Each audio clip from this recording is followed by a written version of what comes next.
You don't have to be a Christian to believe that there is life after death.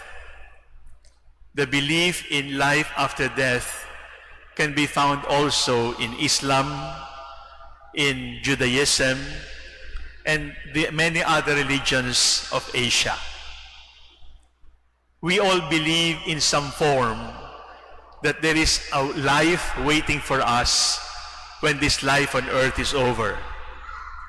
For other religions, you can take the belief in reincarnation.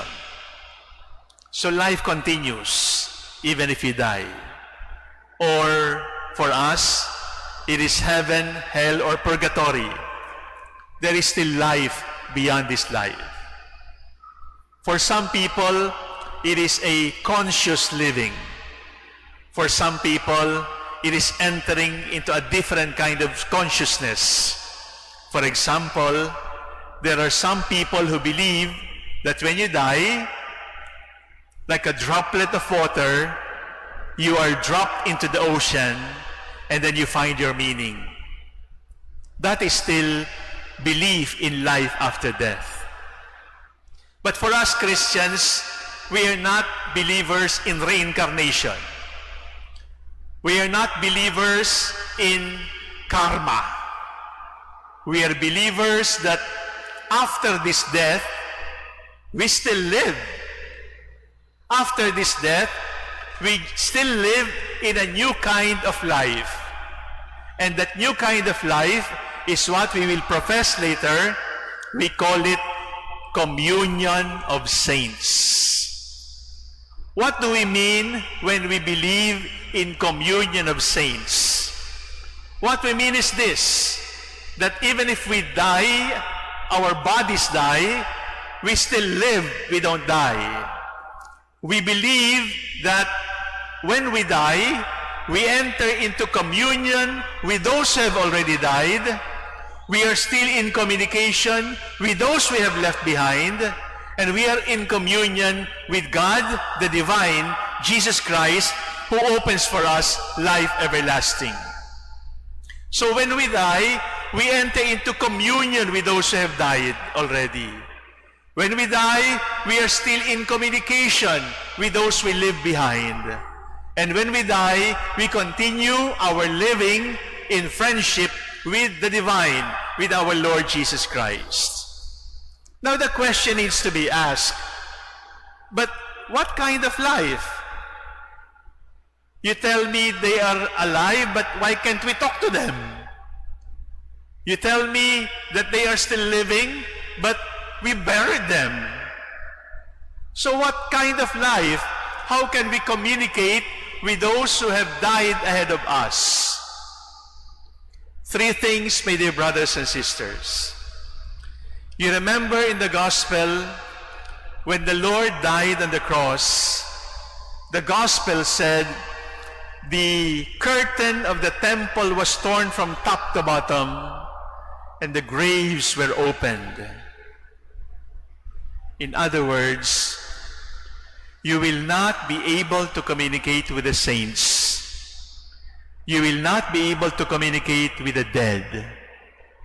You will not be able to link with those who have died outside of Jesus Christ. It is only through Jesus Christ that we can communicate with the dead. It is only through Jesus Christ that we are linked to the dead. It is only through Him. It is not by the spirit of the glass. It is not by the fortune teller. It is not by those who look at the crystal ball. It is not by those who look at the stars. It is not about horoscope. It is only through Jesus Christ that we can communicate with the faithful departed. It is only through Jesus Christ that we can communicate with the saints. So the question is, how? The answer is through Jesus and only Him. The second question is, where? Again, you remember in the gospel, the Lord said, meet me in Galilee. Meet me in Galilee. Galilee is not a town in the map. Galilee is a symbol. Galilee is the place where they fell in love with the Lord. Galilee is the place where their dreams were born. Galilee is the place where their souls grew. Galilee is the place where their hearts grew.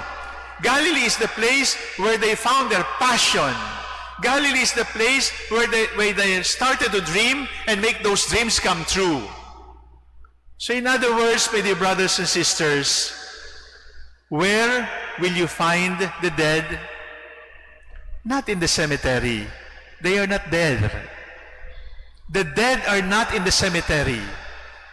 The dead are in Galilee. We will meet the Lord in their Galilee. And the Galilee is where they were happiest, where they were best, where they were most beautiful, where their heart was largest, where their spirit was biggest, where their dream was the most beautiful dream to pursue. The Galilee of our lives is where we are at our best. And when we look at our best, you will also see your loved ones there. How? Through Jesus. Where? In our symbolic Galilee, where our dreams were born, where our love was nurtured, where our life was nourished, where our vision was set, where our favorites are. And then the third question is, with whom? And the answer is, with our brothers and sisters. In other words, we do not communicate with the faithful departed. We do not communicate with the saints like they are scary ghosts. We communicate with them as brothers and sisters because they are still alive. Because of this pandemic, we are prevented from going to the cemetery.